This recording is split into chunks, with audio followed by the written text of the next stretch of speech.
Tech Talk with Matthew Dickerson. Matthew Dickerson. Tech Talk. Sit back and relax. It's time to talk technology. Welcome, pilgrims. Welcome to your little piece of virtual sanctuary. Welcome to Tech Talk with Matthew Dickerson. Now, in today's show, we're leaning into the AI space once again. It's souping up the movie industry and it's going to bring plush toys to life. We've got the latest in adventure kit for you to try on. It's thermo-regulated by your own sweat, another borrowed idea from nature nonetheless. And we're off to the Olympics of 2100 to take a sneak peek at and see how they're breaking records in the future. But more of that later.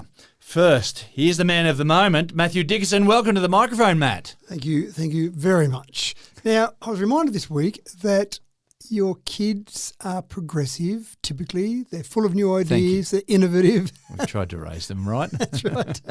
And so as much as I think I'm at the bleeding edge of technology and always looking at the latest ideas and trying them out, sometimes you go, you know what, I'm still a bit older You're than a boomer. my kids. I'm a boomer. Oh, no, there it is. Oh, the B word, you've hit me with it. Anyone over 30 is a boomer, right? Oh, it's terrible. So I spoke to one of my kids the other day, and she asked me about a projector. She wanted a projector for her room just when she goes to bed at night sometimes just to watch something. I said, oh. So you didn't pull out the old reel-to-reel thing, did you? No, not that sort of projector, no. But my image, of course, of a projector is the traditional old projector that you sit there for a PowerPoint presentation and you have to darken the room right down and you have to make sure that you're okay with it being a bit washed out and not very good quality and fairly expensive. And, of course, my reaction was, look, if you want to watch something in your room, use your iPad. I do that, but it's a bit small. Well, just get a TV. TVs are cheap now, like LED TVs. Just stick one of those in your room, put it on the wall. I said, no, I want to get a projector. And I'm still thinking with my old mind, my old mindset, thinking that projectors are expensive. And then you start talking about how many lumens they are and you're burning a lot of power and a lot of heat. And then she said, oh, no, I've found one online for $70 that's about 10 centimetres long and a couple of centimetres across, a little cylinder. And I've gone, hold on a sec, that's not a projector. Surely not. Surely not. But I had a look at it and I went, sure, that looks pretty good for $70. How could you go wrong? So she ordered, this is where I find it, the incredible world we live in today as well. We were chatting late one night, so finally by the time we'd finished chatting, she ordered that at 11 p.m. The next day, and she lives in a capital city, the next day at about 11 a.m, she got her delivery. It just seemed incredible. You say, well, if it's not here in 20 minutes, I'm not paying for it. That's right. But so she got this little tiny projector. She did a quick FaceTime and said, look at this.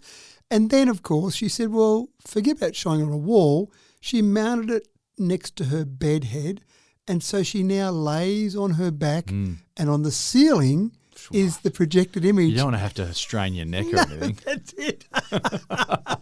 So I'm looking at it going, I'm thinking there's so many things that seem wrong with this, but it seems so sensible. So They've worked it out. My son's got one in his room. Right. Yeah, and so, he's able to project whatever games or whatever onto the wall as well. And, it cost nothing. That's right. They're cheap as chips. And I'm saying, surely there's a better model. I remember when I was managing the budget for the science faculty at another school and having to really put aside some cash. Yeah. Some big spending to get ourselves a projector. It was a thing that you... Back in my day. That's right. You thought about it seriously and then went, no, we can put that off for next year's budget. So... Yeah. But I was pretty impressed and it seemed bright. Now, admittedly, she's watching it at night time, so it's not bright, so she's not trying to do a presentation in a room with a big room full of people. But I looked at the image on the ceiling and it looked pretty good. The only problem, of course, is the lights. She's got downlights in her room, and so you get a little tiny distortion as it goes around those lights. But wow, that's not much to be too concerned about. I just can't imagine looking up to watch a movie or a TV show or something. Well, the funny part was my wife was the same. And just looking straight up. I think that'd be weird for me. Well, I thought the same. But I'm a boomer. But that's right, you and I are the same. But she said if I sit it on the wall, I've got to put a couple of pillows up and push my head up a little bit. But laying on my back, my neck straight, just like if I was standing up watching something, my neck and back's all straight. And she laid there, and the next day she rang. She goes, I went to bed last night, watched a bit of a show, and gee, it was easy to do. So, so now my wife's going, we should get one of those too. So, anyway, it's one of those things you've always got to be thinking. Don't just get set in your ways. Don't think the way you've always done that is correct. There's always something new and something to Look, consider. and I don't doubt that the speaker on that thing was also pretty good. For a little tiny thing, it was absolutely right. And the ways you can connect to it, you can just stream from your device. You can do AirPlay. You've got its own apps built into it. So it's just the convenience of it. And I'm still going $70. Like I feel like I'm ripping someone off, paying $70 for something that does all of that. Is there a dearer model? What does a dearer model do? Kids these days, they don't know hardship. That's right. All right, no further ado, let's get rolling with today's stories. Now, are you still holding back on your first EV purchase because of range anxiety? Well, Polestar has officially put an end to that little chestnut. Matt, like the Energizer Bunny, Polestar 3 just keeps going and going and going. It does 935.4 kilometres. 935 kilometres. On a single charge. Wow. Now, there's a few things about this. First of all, sometimes you'll see people go, I'll go onto a dedicated racetrack, so it's flat and smooth and perfect and protected from the wind and all the rest of it. They didn't do that. There were 3 endurance drivers that got together, Sam Clark, Kevin Booker and Richard Parker.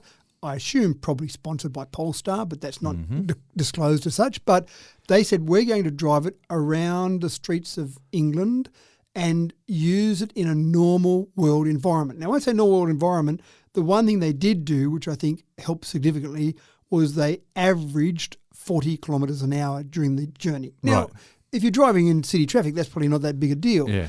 But that's something that's absolutely crucial. We've talked about it before.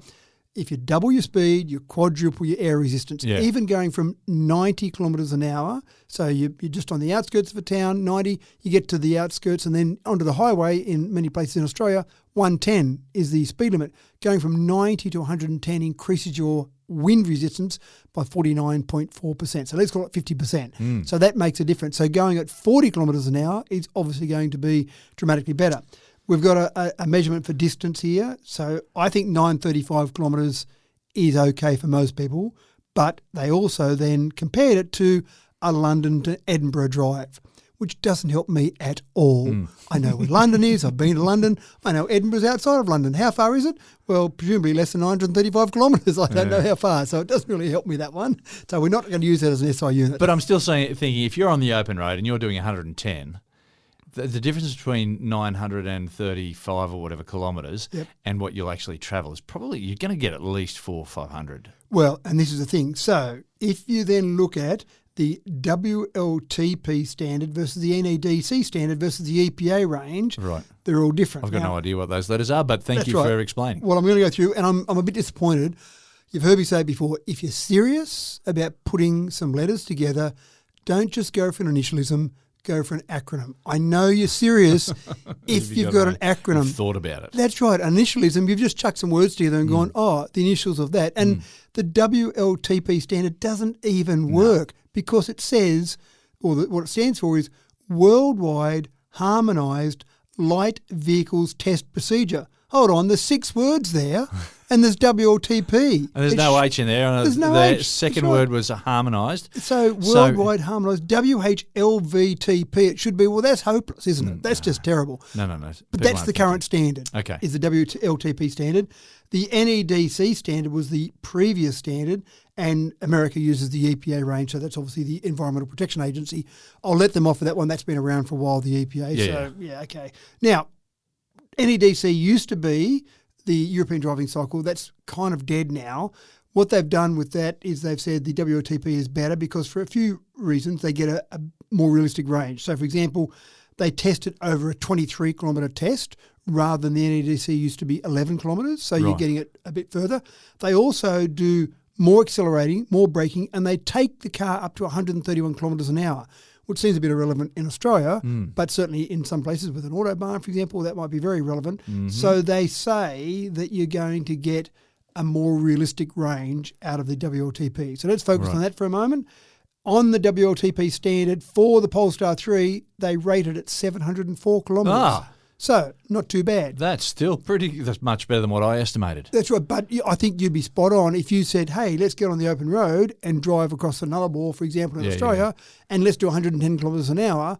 You're probably going to get closer to 400 or 500 because we know that air resistance we just talked about.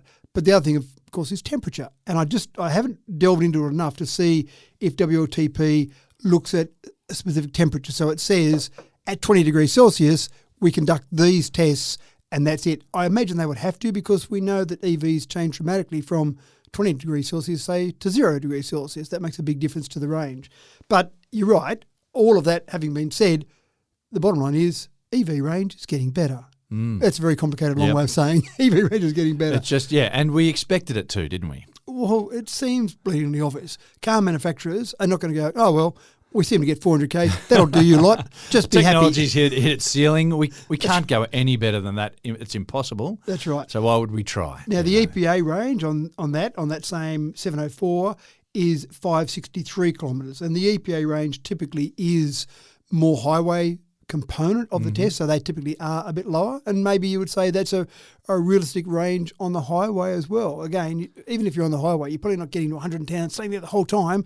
You've got towns to go through, you've got cars you catch up to, slow down, you have to overtake them, etc. So all of that means we're getting better. And what we're measuring all of these in, of course, is our efficiency in kilowatt hours per 100 kilometres. So the Polestar in that particular test managed to do 12.1 kilowatt hours per 100 kilometres. I don't know if you ever look in your car, but I typically see mine sit around 16 kilowatt hours per 100 kilometres. Yeah, it's about that, yeah. And that seems to be a bit of the norm, but we're getting better, we're getting more efficient, we're getting tyres that are more efficient, we're getting tyres that roll a bit easier. So just little things. And we're taking more notice of it now because in the past, who cares? Just put a bigger petrol tank on or just put up at a service station more regularly. But with EVs, it's not quite as easy as that. So we're actually getting more efficient in using our resources. And the engineers have got their thinking caps on. So the people who thought that they knew better than the engineers, So if you bought the Polestar 3, you could do 935 kilometres if you did about 40 kilometres an hour, which isn't that exciting. So, but again, it shows what you can do with a car and how much speed does make a difference. Yeah.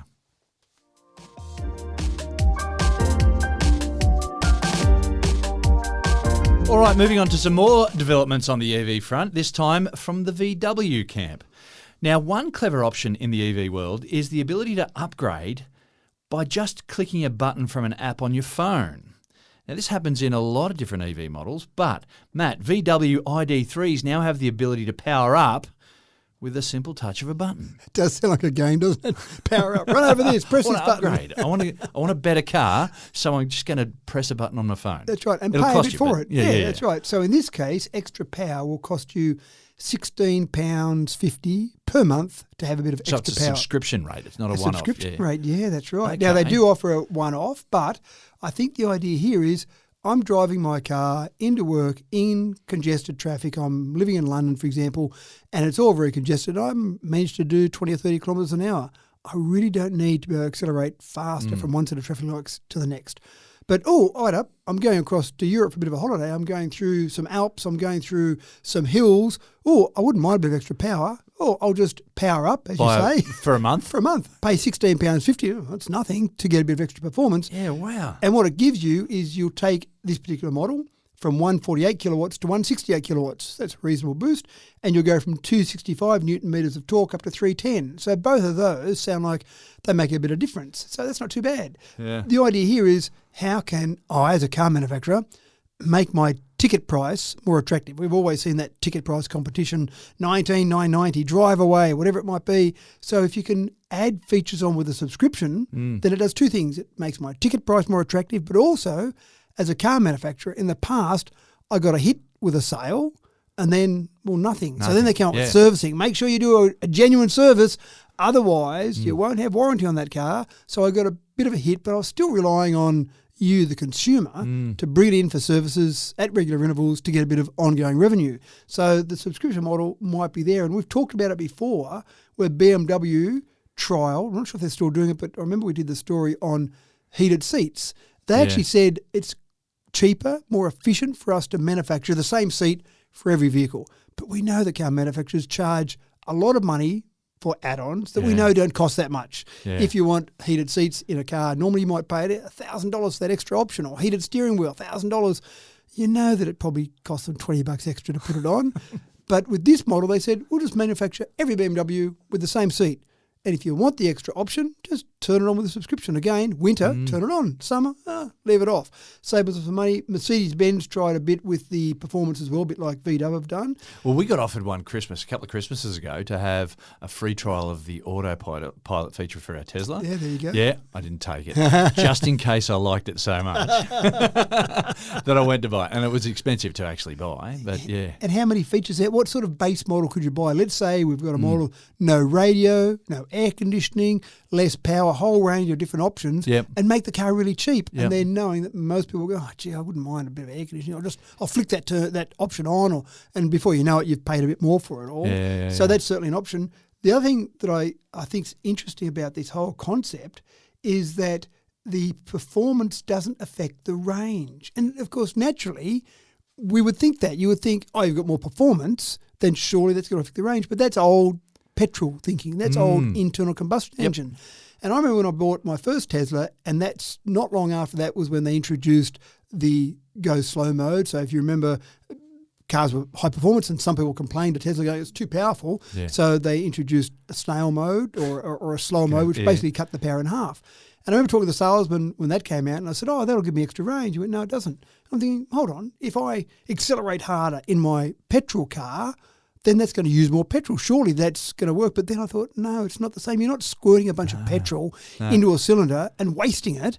You're just getting to that speed quicker. The real thing, as we've just talked about with the last story, is how fast you're actually going, not how fast you get there. So the range, when they quote the range, they specifically say the range of this VW is the same regardless of the performance of the acceleration of that. So because you're just battling the elements, you're battling resistance on the tyres on the road, you're battling wind resistance, you're battling gravity if you're going up a hill. How quick you get there doesn't really affect the overall range. So it's quite fascinating when you think about it, because we get set in our mind, just like I talked about with the projector at the beginning. You accelerate faster, if you're trying to save petrol in a petrol car, just accelerate smoothly and then slow down, because you're wasting all that energy when you put the brakes. But of course, in an EV, you're generating that power back as you go through with Lenz's law to get that power back, or most of that power back. So different ways of thinking about things, but this is a different way of thinking about cars. And I think it'll take off. I think there'll be subscription models for a whole range of things. We'll have to have lots of different things. Yeah. The trouble is you won't realise what you're missing out on unless you go through the list on a regular basis. Well, that's because we get updates for our cars. We've just updated your car, and all of a sudden your car's doing something different than it was the day before. Where did they come from? But not quite sure what's happening. The other thing is, you can, if you really want to do it, you can pay £649 to get that option permanent in the VW model. Now, I don't know if everyone will do that. And the interesting part about that is that's tied to the car, not the user. Whereas I remember the first Tesla I bought had unlimited supercharging for life. Wow, that's attractive, until I sold it. And the new owner lost that feature, which I did work out. I told the person that bought it off me that he wouldn't have that going forward. He went, oh, sure. And I went, yeah, look, I've researched it and you won't. And so basically it was tied to the owner. So when they say for life, maybe a little bit sneaky there, life of this particular owner, not the life of the car. So, but this one does stay to the car in VW's example.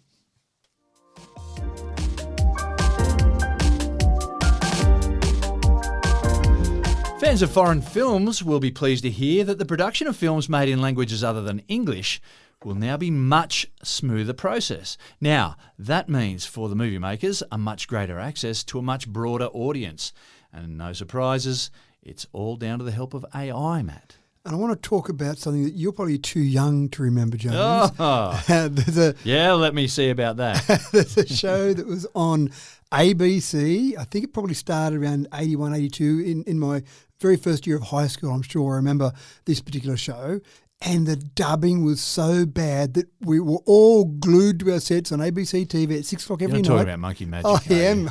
Of course you're talking about Monkey Magic. A classic from the 80s. We wasn't loved that terrible? It. And it took a while for me, because I was very young, but to work out what was going on. Yep. Yeah. Well, it's a strange show. The whole plot was very strange. I think it was a Buddhist monk, which was strange. It's based on a Chinese legend. Which was strange because it was a Japanese show based on a Chinese legend. But I think the thing that confused me a bit was it was a monk. It was a Buddhist monk, but it was a female. And I'm thinking, I didn't think monks were female. No, it was supposed to be a boy, but the only person they could get to play a young boy was a female. Right, okay, there you go. Like they wanted it to be played. And so if you want to watch 5 minutes, waste your life for 5 minutes, it was very funny. And I used to always laugh at the little with the lips and the fingers to bring up the cloud or whatever. And he'd write a cloud through the air. That's right. Amazing. A fantastic show. If you haven't seen it, kids, get out there and find Monkey Magic online. You're pumping somewhere. it up. I thought the dubbing was what used to attract me. And we go to school and we try and say words and move our lips differently to try and match what would happen in Monkey Magic. I could sing you the theme song right now. You know. So it's interesting that was a thing that which almost captured our imagination because the dubbing was so bad. It was bad. And I must admit, I'm a little bit picky when I sit down to watch a TV show or a movie. So you sit down, there's so many to choose from, so many different streaming channels. You find it very frustrating to watch foreign films. Well, I don't do it. I find a show, we sit around with the kids. You're a conscientious objector. Absolutely. I sit around and I watch the show with the kids and let's find something. And you read the preview, that looks pretty good.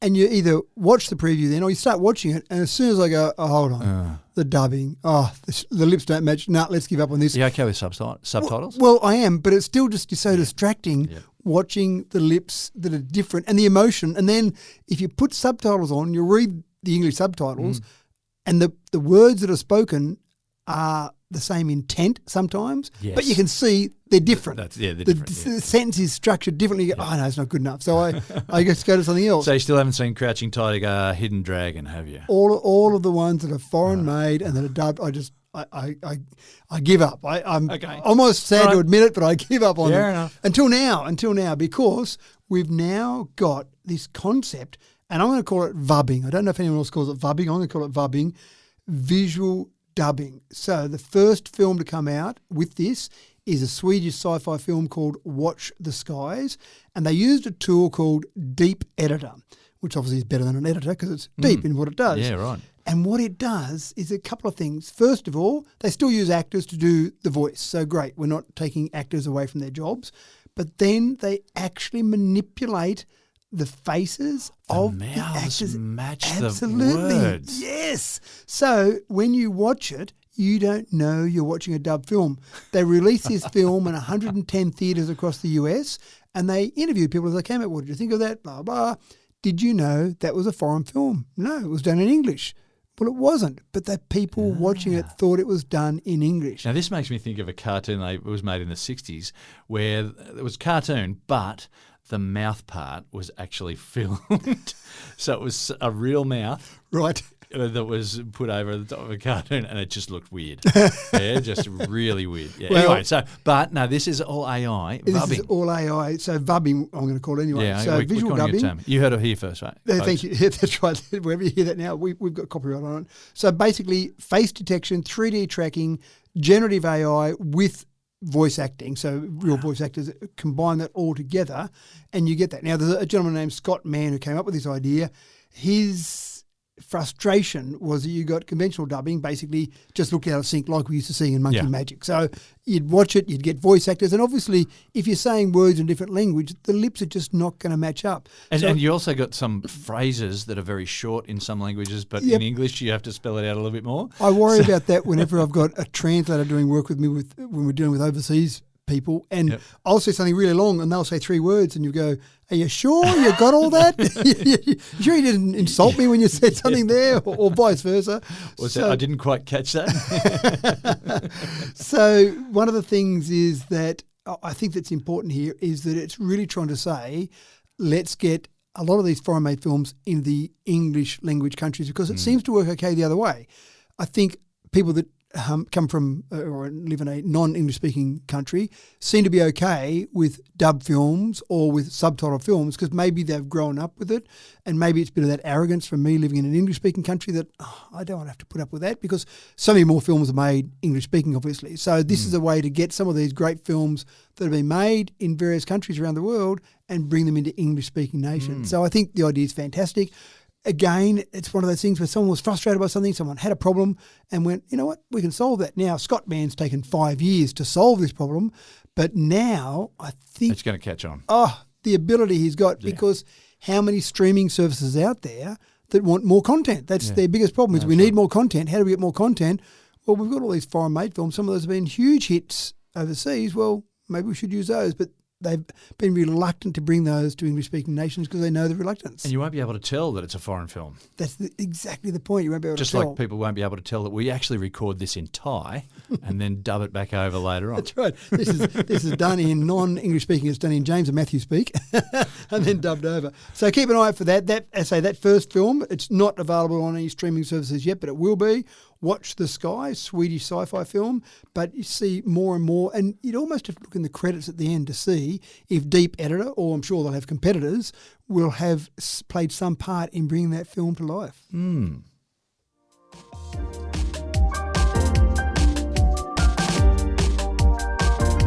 Now, my wife insisted on showering my kids with cuddly toys when they were young.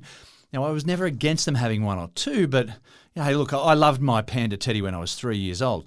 But now we have crates and crates of these plush toys taking up precious space in the garage. We have a plush toy version of every animal species there is on the planet. Maybe if they actually did something besides sit around and be soft, well, maybe they'd be useful. Well, Matt, it is 2025, so what's the story for plush toys now? Plush toys, useful? I'm not sure if useful would be the word I use. More interesting? Definitely. We've got some toys now called Grem, Grok and Gabbo. And what these three toys will do is they will allow your children, or what the heck, you if you want, to have a conversation because these are connected via the internet, via Wi-Fi on each device to AI. So now the thing that will be frustrating for us, our kids are both old enough that they're probably not thinking that Mum and Dad know everything now, but our grandkids at some stage in their young lives will think, gee, Dad, you know everything. The problem will be is they'll have a little toy there that actually does know everything. Yeah, wow. So we'll be saying, well, actually, this is how the Earth works. Well, I asked Grem Dad or Granddad, and Grem told me it's like this. Well, yes, that is pretty accurate as well. Plush toys with access to the internet. That's right. So one of the things that they're trying to do, and I'm a bit in two minds about this one, they're saying we want to get kids away from screen, less screen time, want to get kids to be able to interact with toys, to use their imagination, and then you give them a toy that you can actually have a conversation with and get real answers back. So I just wonder whether we lose some of the imagination when people set up their toys and they actually have the conversation with the toys. They put the voices on the toys, they make them have the interactions rather than a real interaction. I wonder if that creativity starts to die away with something like this. I suppose it's better than screen time, so it's better than popping kids in front of the TV and saying, here you go, watch that.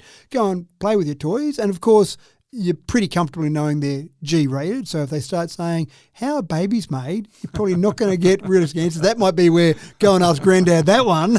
Yeah, right. Thanks very much, Gabbo, for doing that for me.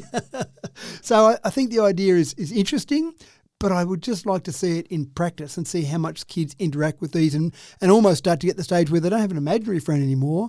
They've got a little plush toy that's a friend because they're going to have conversations. And we've spoken before that I start to find myself having conversations with an AI tool, thinking it's my friend, saying please and thank you and getting compliments because I picked it up on an error. I just wonder how much you develop a friendship with one of these toys rather than real people. There's a weirdness about it. It is. That's going to be normalised very soon. I think you're right. No, I'm sorry, Dad. I can't come to the kitchen table. I'm still chatting with my Grok and just having a good chat there. Well, you can chat to me. No, you're not as interesting, Dad, as Grok. Anyway, keep an eye out for them. I'm not convinced, but $99, they're probably going to be a big hit around Christmas time. US $99. I can see them being a big hit around Watch Christmas this space. time.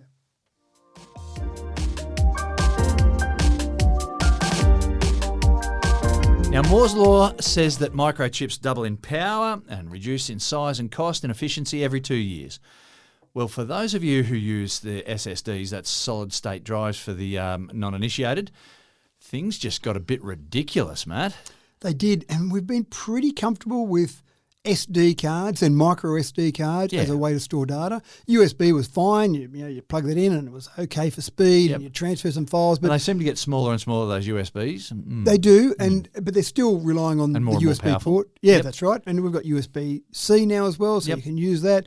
But we've kind of gone to, for anyone that's using data in a fairly large way, this podcast right now is being recorded on a micro SD card. The device I'm using to record this is a micro SD card compatible, and that's what it's being recorded onto because they've got decent size storage and they're decent speed, but we're getting files that are bigger and bigger now, in particular video files, when you start talking about 4K video files, I did an edit for a theatrical company just recently, and the final edit of that video was 38 gigs in size. So that's starting to get to be fairly large. That's a chunk of memory. You start transferring that around on devices, you want a bit of extra speed. So micro SD's been okay, but typically micro SD express cards are topping out around 980 megabits per second. So that's reasonable speed, but when you start transferring 38 gigs, that's going to be tough. Now, SSDs, as you correctly said, they're typically our hard drives in, well, a lot of desktop computers now, but definitely notebook computers. So you're not using a spindle that's spinning, that uses power on a notebook computer. You've also got something that is reluctant to move. You have a spindle spinning at 5,400 reps per minute or 7,200, and you've got an arm that goes back and forth across that, reading the data, which is fascinating to watch. You don't want to move that around too much while it's doing all of that. So in a notebook, having an SSD has been the standard for some time now because you don't have moving parts in it. It started to move to desktop computers, even servers, again, more reliable but expensive to go larger. But we haven't used them for portable devices because they're a bit big to just have as a little portable device. So one company now has come up with a 15mm by 17mm by 1.4mm device that is an SSD. So sorry, just got to process those numbers. So we've got something that is tiny. So it's similar to a micro SD card, if you like, or the SI unit they used in the story that I read was a US penny. Oh, right. So okay, that's a standard. Standard size for that. Fair enough. But I would tend to think of it about like a micro SD card. Yeah, so right. similar in size to that, but giving you the speed of an SSD, so giving you speeds around 3,700 megabits per second. So essentially going to the same sort of speed compared to the micro SD card, about 4 times that sort of speed, and the same sort of speed as an internal hard drive. So that's using NVMe 1.4. So that's the kind of standard that you see for SSDs. That's non-volatile memory express. 1.4 is the version. So that's what we often have for our hard drives inside our notebook computers. So a little device that's a similar size to a micro SD, and they do it like a SIM card on a phone. They've got a tray. You pop it out, you put it on the tray, you put it in on that tray, so the elements will line up exactly in terms of where the contacts are on that. So the downside of this is that it's only one company that's made this at this stage.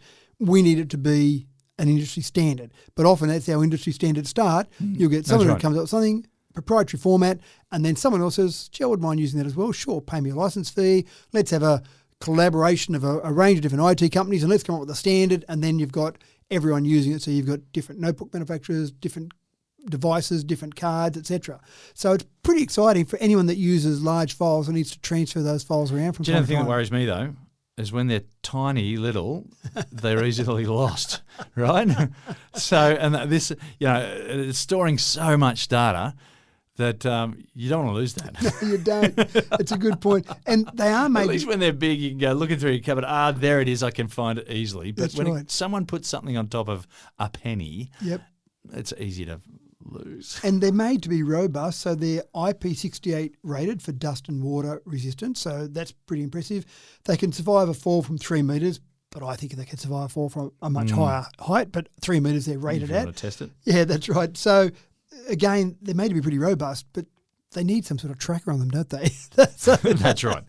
They do. If Some they've sort of got holder. that much memory, surely some of that memory could be a tracker. That's right. And a holder, maybe a large holder that you put them in that you can't lose easily and you just pop it out and move it around. So Something the size of a briefcase. Yeah, that's right. That should be easy. That you're not going to lose that so easily. So essentially, pretty impressive for storage of data. And again, lots of ways we can use that storage. But also, if you start to think about that sort of storage in your phone, if you can start to store that amount of data on something so small, then it leaves you more room in your phone for things like a battery or other components, or just make the phone smaller. So Absolutely. all exciting.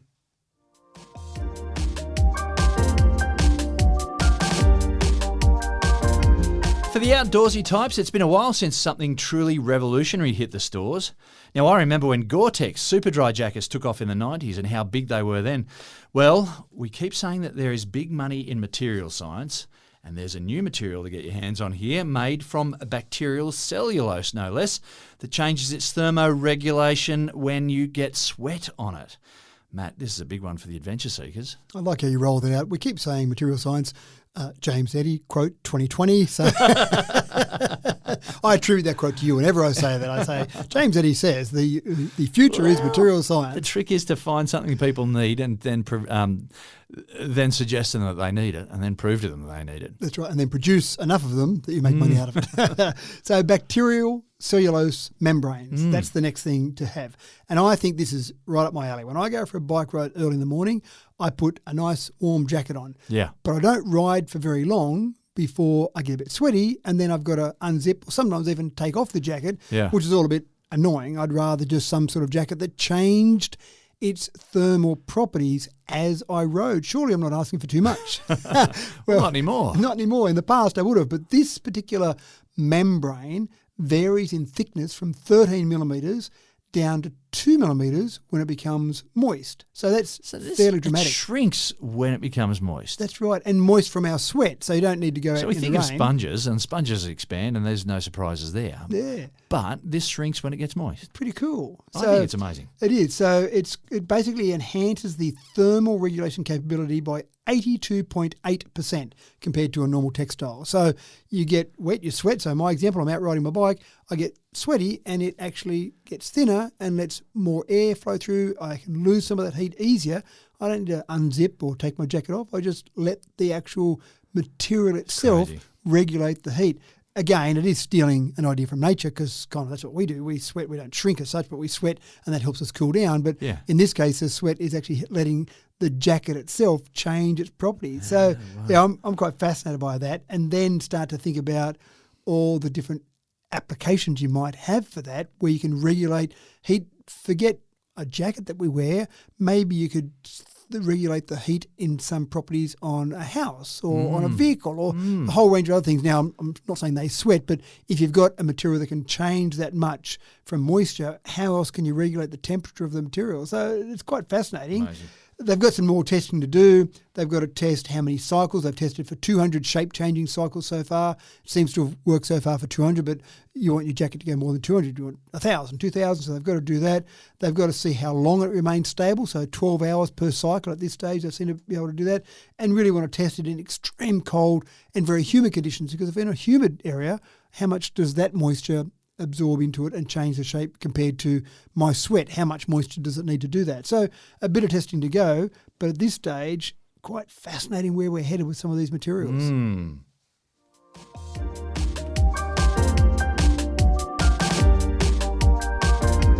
Now, of course, the Olympics are something of a sporting phenomenon, and they've evolved continually over the last 120 years.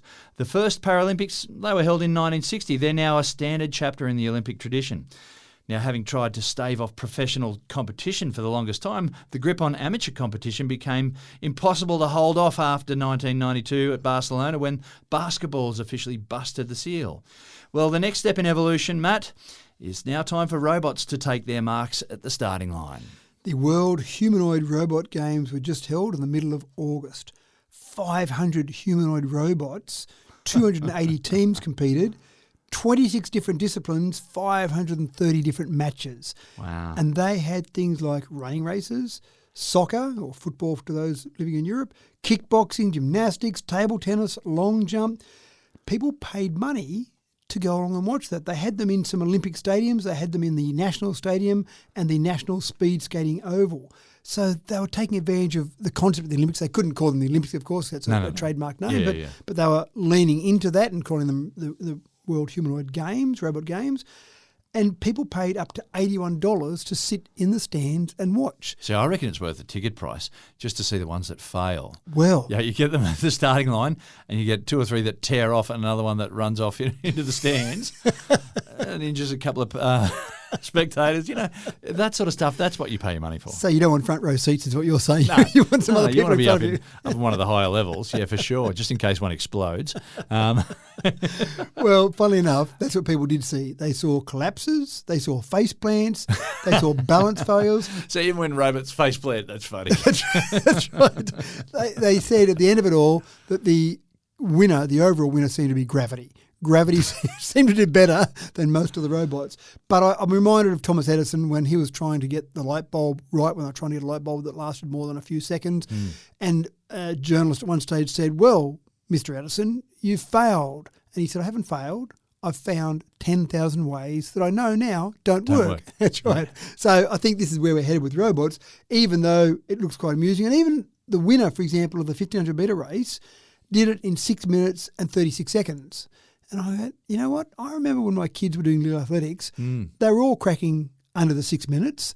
And when I used to go and do some training runs with them when I was a little bit younger, I could manage to crack under 6 minutes. And this does 6 minutes 34. I mean, that's reasonable. 4 minute 23 per kilometre. So that's reasonable. If you're a park run runner, then you're pretty happy with those sort of times if you're running those times over 5Ks. But over 1,500 metres, there's a lot of casual weekend runners that could do that and beat a robot. Oh, gee, that's pretty impressive. Yep. But it's all about where we are today. And some of the things they had them doing, I was quite impressed with. So, for example, they said one of the competitions was sort out some medicine. So they had various medicines they had to sort out. So it wasn't just a running race, it was some practical world skills. Much less of a spectator sport, though. Well, look at how fast the Panadol's been sorted there. Carrying luggage up to a room, cleaning hotel rooms, handling materials in factories. And so to give you an idea of some of the failures, if you like, one robot needed 17 minutes to take out 9 pieces of rubbish in a hotel room. So sounds like my son. Picks up one piece all the way out to the bin, drops it in. Yep, that's it. So this is the thing. It's kind of, well, that's not great. And if I'm a person who cleans hotel rooms, I go, well, my job's pretty safe. But that's today. Next year, I'm sure there'll be another humanoid robot games, or maybe in 2 years' time. And there'll be robots who do it much faster than that. And then the next year will be better again. One robot. And I'm just wondering about the stadium seating for the cleaning up a hotel room. You don't need to be popular. Got a hotel room set in the middle of a big track and field. Yeah, no, I'm paying tickets for that. Well, maybe what you do is you'd have 10 identical hotel rooms set up in the middle of the stadium, and then you're watching the 10 robots go for it and fall over and do things. One robot took get tangled up in the sheets. That's right, trying to get those corners perfect. One robot took 5 minutes to sort out 3 boxes of medicine. Not that efficient, but again, this is all in the early days. So the gold winner in the cleaning a hotel room, did it in 8 minutes and 21 seconds. Right. So still pretty slow. But again, where are we headed? China is targeting global leadership in humanoid robotics by 2027. So again, they're saying 18 months away. They're saying what can we do to make this better? And they did, a bit like Thomas Edison, they did say that failures were positive because each time a robot fell over, each time a robot couldn't do something, they go, right, what do we need to do with that robot to make it do it better? Because ultimately, they all want to know when they can sell Matthew Dickinson a robot to do the housework in his home. That's what I think all of them said at the end. Is Matthew Dickinson ready to buy one yet? Not if it's taking 17 minutes to throw away 9 pieces of rubbish. I want it better than that. And I take the point that maybe kids are that slow, but if I'm going to pay for one, I'll pay a lot for my kids, I suppose, too.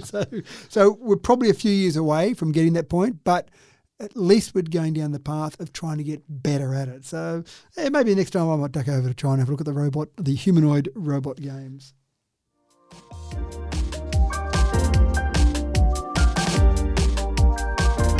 And in something akin to science fiction, ecologists in Tibet have now employed robotic antelopes to help them survey depleting herds. Matt, there's a lot to be learned about these from these four-legged mechanical spies. I do love the idea, and Tibetan antelope numbers fell. Sounds like something out of a Ace Ventura movie. It does a bit, doesn't it? Although he might have been dressed up in a costume. Anyway. It might have been. So antelope numbers fell to about 65,000 in the 90s. They've been trying to work out ways to recover the herd. Is it a herd? Tibetan antelope? Yeah, that sounds right. That's the word I'm using. So they're up now. They estimate over 100,000. They've gotten up to from 65,000. But one of the problems is that they need to observe antelope to try and learn what they do. But of course, in observing, sometimes you're impacting what they're doing. So you mount a camera somewhere, they see that as a foreign object and they don't go near it, so then you're impacting that. One of the problems is that there are still people making shawls, chartreuse shawls, because a shawl can fetch up to $20,000 US if you've got a chartreuse shawl made from antelope, and it takes about 4 antelope to make one shawl. So this is part of the problem, that people are still killing antelope, obviously, to make shawls. So if you start to look at these robots, what they're doing with them is, I imagine they might just have a robot antelope that stands there in one spot to observe, but no, they're actually robotic. So they'll move around. They do look a bit clunky. When you look at a robotic antelope moving around compared to other antelope, you can see it's not quite the same, but I'm thinking the other antelope are going, look at that fellow. He's a bit gammy in his legs. Am I allowed to use the word gammy? That'll do. So I'm just worried about a couple of those bucks just going, but pretty good looking. Hanging around there. So the idea is to get this particular robotic antelope in the herd, looking at what's happening. It's got 5G connected to it. I bet that's something it can boast about. Have you guys got 5G? I've got 5G. Yeah, my antelope doesn't have that. So it's transmitting real-time data about what's happening with the herd, where they're going, how much they're moving, because it's going along with the herd, and they're not distracted by it. They're not saying something's different, something's wrong. They're just going on and doing their normal job. They are controlling it from a base, but it can go about 2 kilometres away from the base. It can go on rocky slopes, muddy wetlands, puddles, swamps. So essentially you're getting an instant report on the herd size and the herd movements to try and work out things that are better. They even can then do alerts when the herd is going towards a road. They can actually then have warning signs on the road to say, herd are going to be crossing here, so you don't have some people hit them in cars. Obviously bad for the antelope herd, bad for the car as well. Yeah, wow. Yeah, so quite fascinating. And I mean, you can remember some great naturalists where they might be in amongst the African David jungle. Attenborough lying around with gorillas in the Congo. Yeah, I wasn't going to say his name, but yeah, sure, David Attenborough was what I was thinking of. Sorry, I didn't want to just sing a bit of a salute. No, of course we've got to do that. Yeah. But David Bellamy, there we go, another one. He used to get in the jungle there and lie around with various animals. And they did some fantastic work getting in there, hidden away, and would spend days, weeks, months trying to just capture some of the great imagery we've seen from some of those people. And now just go and build a robotic one, robotic elephant, robotic tiger, whatever, and just put them in there amongst them and grab these great images because they think it's one of them. But a great way to try and get the herd back to some decent numbers.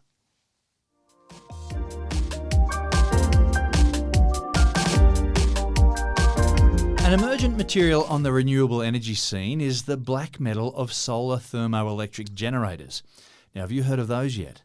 They're not quite up to solar voltaics at this point in time, but Matt, there are some promising early signs at least. And you know it's serious because there's a decent acronym. Solar Thermoelectric Generator, STEG. Someone thought about that, and they've come up with something decent. Now, in the past, STEGs weren't that exciting because you could produce about 1% of the sunlight that hit your STEG into electricity. Now, we've talked about solar panels. Typically, 20% is the standard, but we know we've seen development up to 24, 25, maybe even to 28%. Yeah. So if someone says, put a solar panel on your roof, you can have at least 20% of the electricity or the sunlight turn into electricity, or 1%. I'm going to go, let me think about that for a while. Yeah. I think I'll take the 20%, thanks very much, which is logical. What they've worked on in the past, and this is probably a bit like I talked about with my daughter at the beginning, sometimes people think about things in a different way because in the past they've worked on the semiconductor that's between or in the middle of this STEG. And how a STEG works is you've got a differential in temperature between one side and the other, and the semiconductor in the middle uses that differential in temperature to produce electricity. So there's been lots of work done on the semiconductor, and people have worked on that, and how can we get that better? And they might get to 1.1% or 1.2%. They've been making tiny gains, but some researchers at the University of Rochester said, hold on, maybe we've been looking at this all differently. All those people have been working on the semiconductor. Has anyone worked on the actual temperature on the outside? Yeah, wow. So what they came up with is, let's redesign the two sides. So they basically came up with a material on one side where they etched some nanostructures into that material, and basically on the tungsten side, if you like, on the hot side, they managed to get more absorption of the sunlight and not just the visible wavelengths, so some of the invisible wavelengths as well. So more heat on that side. Fantastic. Then on the cold side, they got some aluminium and did some laser etching to that to create some tiny structure that basically made a better heat sink. So I would imagine you're increasing the surface area. So suddenly you've got more heat on one side, and they also put a plastic sheet over the top to create a mini greenhouse effect. So you've got more heat on one side, more coolth on the other side, if that's a word. And then that temperature differential with existing semiconductors suddenly gets you something that's about 15 times more efficient than any other STEG. So we're not quite there as to a normal photovoltaic yet, but you might be getting We're up on around our 15, way. 16%. But the good part about it is you might have access to more energy because you've got these other wavelengths you can access, or you might just be able to use it in other conditions where you've got something that's hot and something that's cold. Maybe the human body. Maybe in winter, when we've got heat, our body internally is at 38 degrees Celsius, and in winter you might be walking around at 5 degrees on the outside. Walk around with plate armour on, That's right. generating electricity. That might be a bit of an issue. but any situation where you've got something that's hot and something that's cold, you might be able to generate electricity. Maybe on a vehicle, for example, where you've got something that's cool and something that's hot, you might be able to generate electricity from that. Anywhere you've got that difference in temperature, at 1%, you weren't really thinking about it, but at 15 or 20% suddenly... Becoming a thing. The thing that's got me is that I can see this, in the summertime here in Australia, being really valuable. I wonder how it goes in the cool climates. Well, in the cool climates, presumably you're still getting some heat from the sunlight that's hitting it. So a bit like photovoltaics aren't great in winter. They're not as great in winter as they are in summer. Yeah, but of course they're working on light but not heat. Yeah, they are. So you're right, and maybe there are particular conditions where these will work better. But just the fact that we're doing this research on this, if anyone wants to look up this whole concept, it's called the Seebeck effect. SEEBCK is that concept where you generate electricity from a heat differential between two components. And of course, if we're able to suck energy from the sun and turn it into something useful, then that's a good thing, isn't it? It seems like it is. I'm not sure if everyone agrees with us, James. Well, that's all we have for you today, sadly. There's a plus-sized lady waiting at the door with her hair in plaits and a Viking helmet on her head, and it looks like she's warming up her vocal cords. Thanks for another cracking tech talk, Matt. Now, I'm going to get past it. I'm just hanging on these initialisms again. In the first story, we talked about the WLTP, NEDC, etc. I just want to point out as well that if you're going to call something, don't use the word new. I'm fixated on these initialisms and acronyms. New. So the NEDC standard, which is the standard we don't use anymore. You shoot yourself in the foot, don't you? The N in NEDC stands for New European Driving Cycle. Don't call something new, because how long before that new is old? No foresight whatsoever. That's right. So at least in the WLTP, not enough letters, but at least they didn't use the word new in that one. Exactly. So they've got one tick. They've got one part right there. Thanks for tuning in once again to Tech Talk with Matthew Dickerson.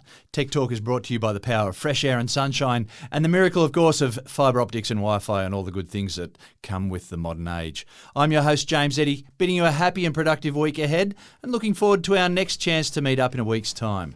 Don't forget to do all the right things like subscribe and hit the like button and bring along a friend for the next time round. Until then, take care and we'll see you when we see you.